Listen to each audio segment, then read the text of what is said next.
Hello, everyone, and welcome to The Sinner's Pew. That's right, I found a name for this.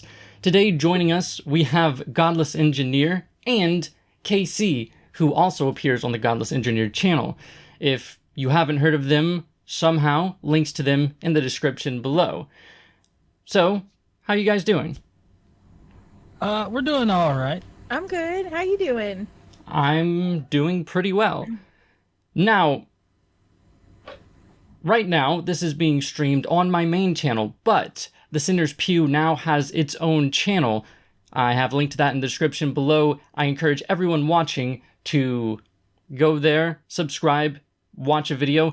Eventually in the future, these streams will take place there, but for now, I don't have that many people there. So just subscribe there, give me some views. Let's try to get monetization enabled there. And if in the future, we will have this on that channel. So subscribe to that. And I forgot what else I was going to say. I'm terrible at this. I'm new to this. I do that all the time. Yeah. But I mean, you two guys have your own podcast, right? The Daily Bible Podcast, which is not daily. So I think you're doing it wrong. Well, the book is called The Daily Bible, the book that we're using. Yeah. Yeah, and I mean, we're just going day by day. So yeah, we're only producing it once a week. But I mean, that, you know, if we did it day by day, I mean, that would be our full-time job, and it doesn't really it doesn't really pay that well At all. The Daily Bible, it's one of those where it's broken up the Bible into readings for 365 days a year, so it makes it easier to read. Yeah, supposedly. Yeah, and they have some parts in it where it's just like, here's the Bible verse, you need to read about it. Like the one that we just recorded today, it was talking about how like soldiers can marry people that they've conquered or women that they've taken as slaves. Captured. Yeah, as prisoners of war. And like in the Daily Bible, it just says, this is the verse. And like they don't offer any explanation for it. They're just like, it's there. Yeah, it gives you the verse and it says marrying captives, like not taking them and raping them, marrying them. Yeah. Right. Well, are you guys ready for some Sunday, well, I guess it's afternoon now, but some Sunday church? Oh, definitely. I always, to be honest, I always fell asleep in church. So this is actually vastly different from me actually being a believer. I mean, you went to Catholic Mass. How did you fall asleep? You're always standing up, sitting down, kneeling, and doing all kinds of crazy shit. I mean, you have to do calisthenics at church. How did you go to sleep? Well, I mean, at some point, it just becomes automatic, you know. That's true. And then it like, I don't start paying attention until it's like, I think it's like the last time you got to get on your knees and suck Jesus' dick. And then after that point, you're like, oh, good, we're almost done. Oh, I forgot to ask on this channel, do we have, like, cussing? Do we have should I not? Oh, no, it's fine. It's fine for the live streams. I don't care. Okay. Yeah. But, it's usually something I ask beforehand because I may or may not have a potty mouth. Oh, yeah. Don't worry. I knew that coming into this. You're fine. You're all right. Good deal. But, I always thought that if you want something out of church, you can choose, what church you want to go to for that. Like, if you want to listen to some good music, go to some newer, hip churches. If you want to just sit in quiet, you go to, like, a Baptist church or something. And if you really want some exercise, go to a Catholic church. With all the standing up, sitting down, it's a workout. It is. Well, I don't know. There are some Southern churches where, they get up and they do a boogie. Oh, yeah. Baptist church. You say if you want to sit in quiet, go to a Baptist church. But I don't know what Baptist church you've been to, because the Baptist churches in the South, they crazy. Well, I don't know about that. I've been to Baptist churches where they're very serene and serious and whatnot. Yeah, those are the only Baptist churches I've been to. Oh. But there are very specific ones that are very up and flamboyant and like just very, dancing and everything like that. And I don't want to point out any certain characteristics of those kind of churches, but everybody knows which ones I'm talking about. Yeah, like the Pentecostal type churches. Oh, well, Pentecostal. Yeah, Pentecostals are even crazier. Yeah. Than the what do they call it? It's not flamboyant. They have a word for it. than the more spirited Baptist churches. The Pentecostals, man, those people, even if you don't go as far as the snake handling Pentecostals, regular Pentecostal churches, man, they fall out in the spirit and like speak in tongues, and they're bananas at those places are crazy. Stay away from Pentecostal churches if you want your sanity intact. Yeah, I never went to a Pentecostal church, but I looked up some sermons like a long time ago, and I was like, what the fuck is going on? Yeah, it's crazy. Yeah. But today we have a more modern, more hip church. We're starting like 10 minutes in because he doesn't say anything for 10 minutes. So, here we go. So here we go. So this question of atheism versus agnosticism. We talk about what these two terms mean. Most of us have heard these words, and really knowing the difference between the two is important. And we talk about atheism, and this is taken from two words, a, which is a prefix that means without, and theism, which is belief in God. So atheism is literally a lack of belief in God or in supernatural beings. Well, I'm surprised that he actually got it right this time. Yeah, I think that's fair. Yeah, and I mean, you could go into the philosophical distinctions between like the two, because like I know Steve McRae would shit his pants right now. Yeah. But I think in the like how everybody actually uses it, I mean, I think this is a decent definition. Yeah, I mean, I find that pretty much everybody who calls themselves atheists, this is the definition that they use, but it's not the definition that like anyone else uses, especially, you know, churches like this. So I'm really surprised to see that they went with this definition. And agnosticism, yeah, I think it's fair. Yeah, me too. Is similar to it, but a little bit different.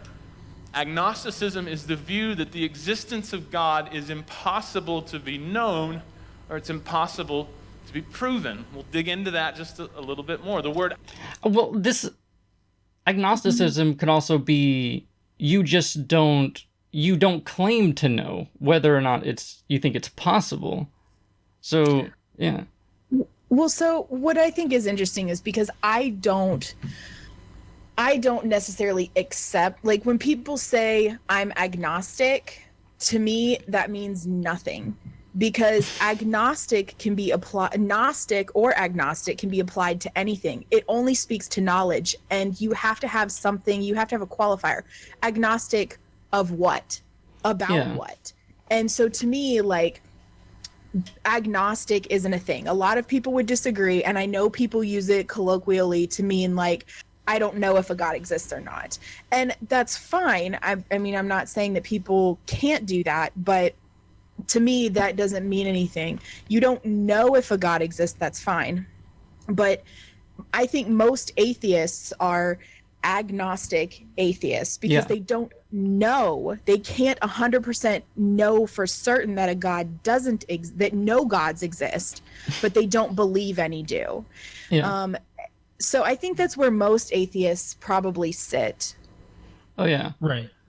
And that you could also call that like negative atheism or weak atheism. But that's a term that's been that has also been used to describe it, weak atheism. Yeah. And then strong atheism would be the Gnostic. And then there's also strong theism, which would be like a Gnostic kind of theism. And I like here how in the top it's a lack of belief, but then down here it talks about knowledge. And it's like they seem to equate beliefs and knowledge, because I mean, but beliefs aren't knowledge. Like knowledge is kind of a different thing than what you believe.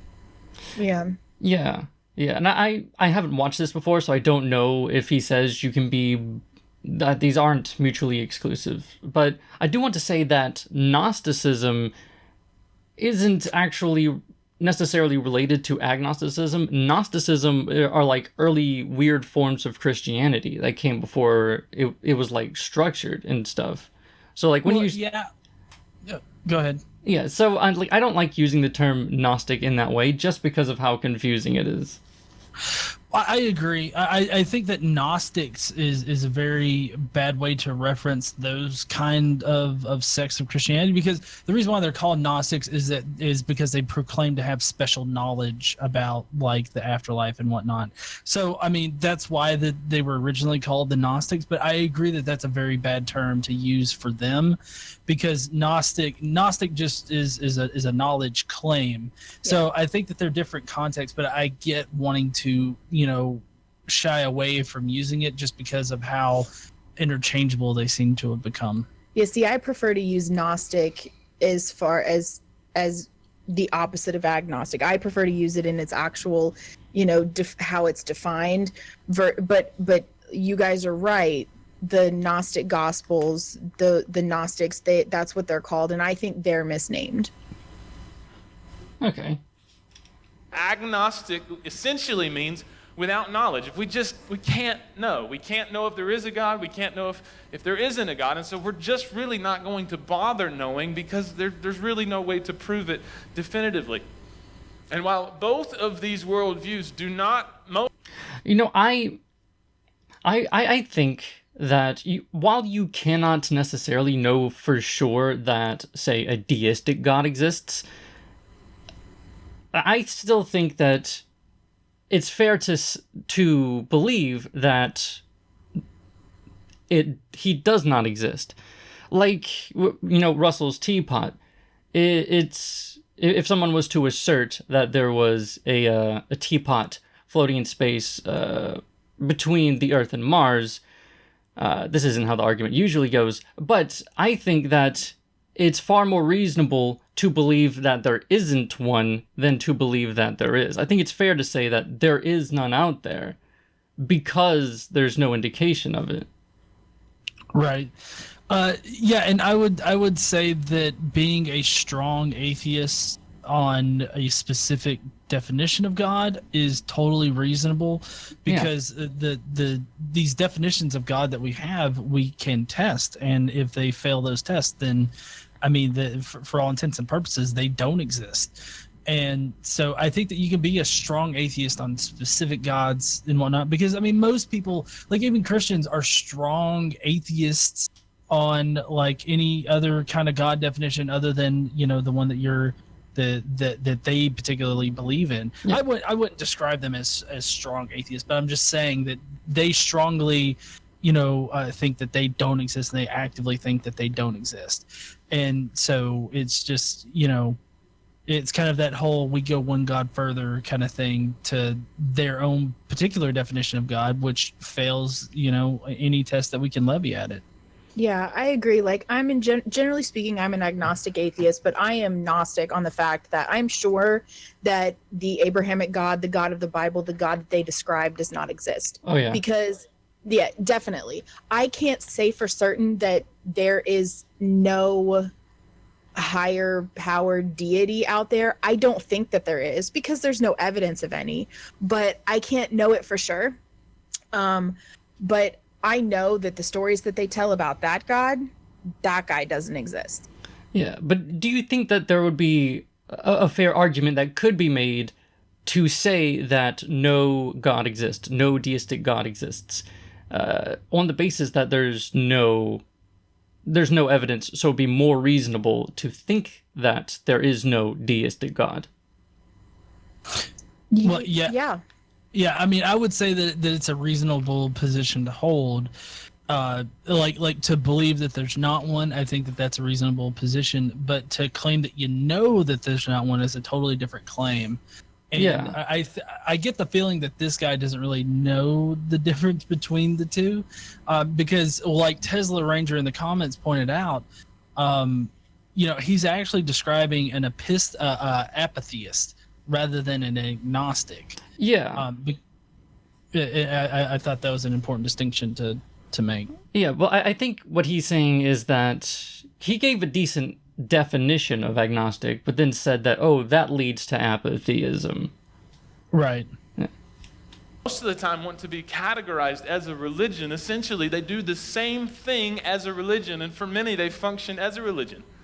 Because a religion answers the questions that all of humanity has and provides an answer to that. Questions like, where did we come from? Okay, so... Okay, atheism answers questions. I think he's talking about atheism now. But it answers questions like, where did we come from? They function just like religions, guys. Because they have answers.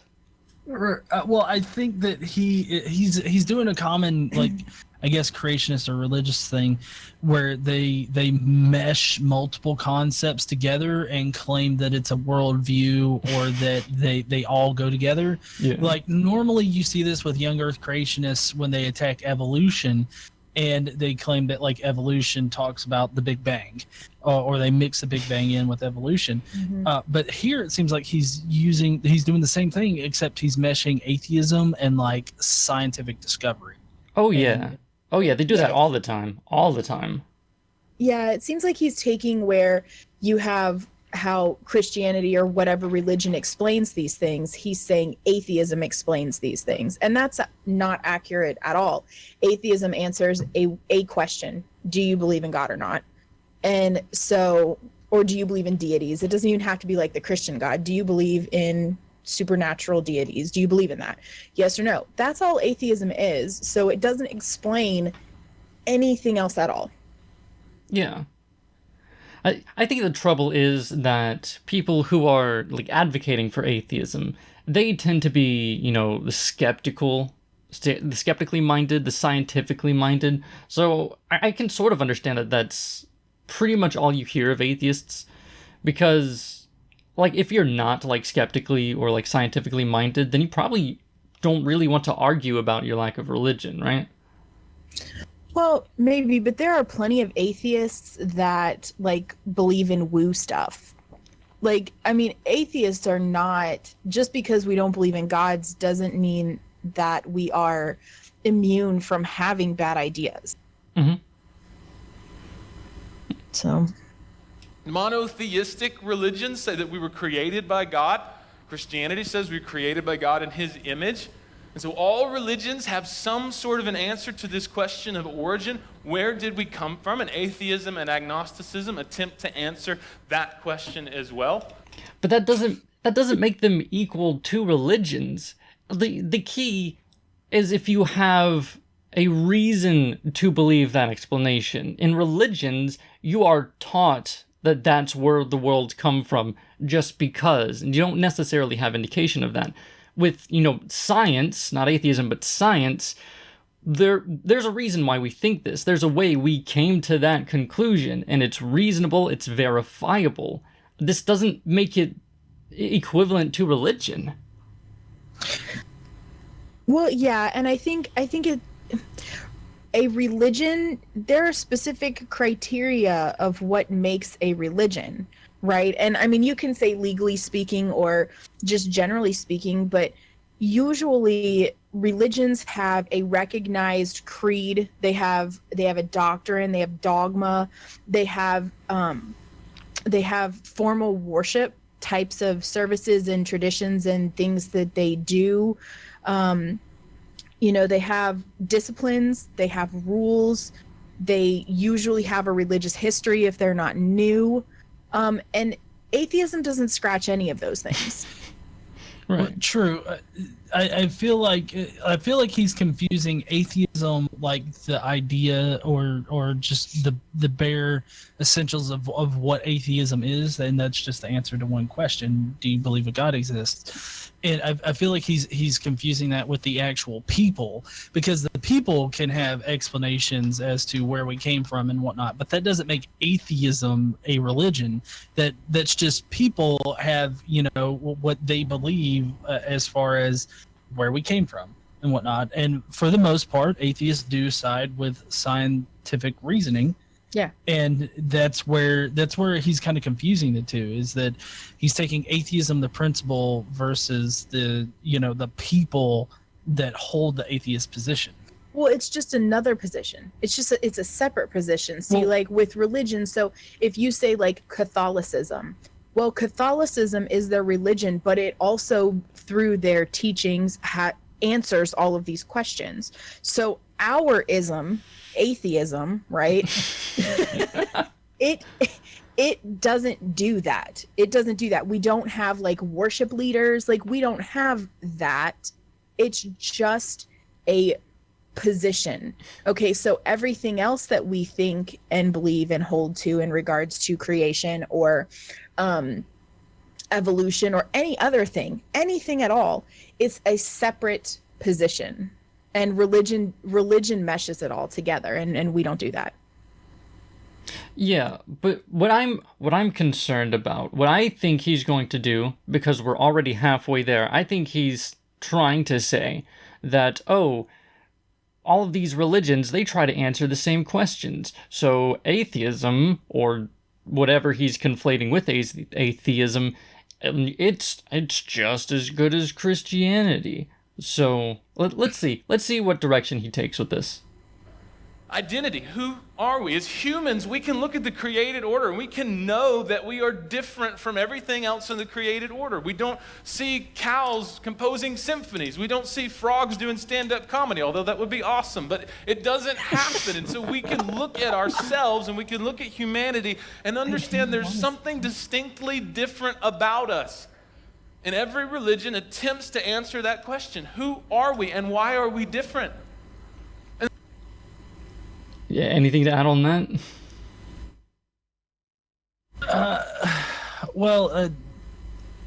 Yeah, I don't know what to say about that. I mean, other than I would love to see, what was it, dancing frogs singing? Stand up. Frogs doing stand-up comedy. Frogs doing stand-up comedy. I mean, I'd love to see that. Like, one day I was eating at these flies, I couldn't get them. Turns out human had a phone in front of me. Fuck that guy. Yeah, I mean, it's true that other animals don't exhibit the exact same things that we do, but like there are similarities in us and in some other animals that have higher brain functions than other animals. I mean, some animals are purely instinct and don't have, and I mean insects too, but there are some that display empathy, that show problem solving abilities and things like that. So yeah, we are different, but we're not that different. Yeah. I apologize for everyone watching. It looks like my internet is not doing so well. I apologize, but there's not much I can do about that. But we'll keep continuing. And the big question of why are we here? That poets and philosophers and songwriters have been asking this question of how do we create meaning in this existence that you and I live in? And so all of these worldviews ask that. Is he just going to list all of these, just a ton of questions? Want to know, or all of us kind of have an answer to already by default. Yeah, I guess so. How should we live? How should we live? Yeah, because... Okay. Go ahead. Oh, there's no way that atheism tells us how we should live. There's no way. Atheists themselves totally disagree on this matter. Yeah. Well, I would like to point out how he's like elements of a worldview, and it's like all of these points are not covered by atheism in general. So I mean, he's proving right now that atheism isn't for us. So I mean, I have to say I commend him for doing that. Yeah, he's doing a real good job. He's obviously not painting it as he's proving that, but I mean, he is doing a fabulous job of showing how atheism is not a worldview. Yeah. Yeah, I do think that he's much more fair than other preachers that I've seen. What's right? What's wrong? What should I do or what shouldn't I do? Or the person that wronged me, is there any sort of standard for conduct for how we conduct ourselves here on this earth? I think we know where he's going to go with that, but I guess we'll get to that. We'll see. And then a big question that all of us ask is, where are we going? Is this it? Like the only thing that everyone 200 destiny. Yeah, like when we die, there's nothing after that, and I guess they just can't handle that. We'll see. We'll see what he says. We're all going to hell. I can tell you that right now. All right, 1 second. Okay, my internet's messing up really badly. Oh no, he put up the BRB. GE, tell a story. You want to play the ukulele? GE's gonna entertain y'all with some ukulele. My uke is over there. Oh, I gotta go get the uke. We'll be right back with the show.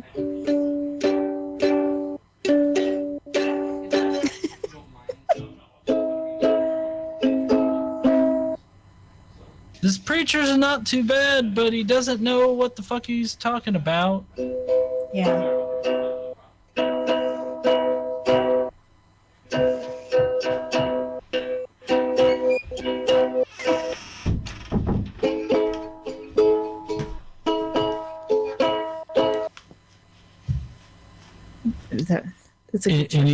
Any tips are welcomed. Please tip your musician.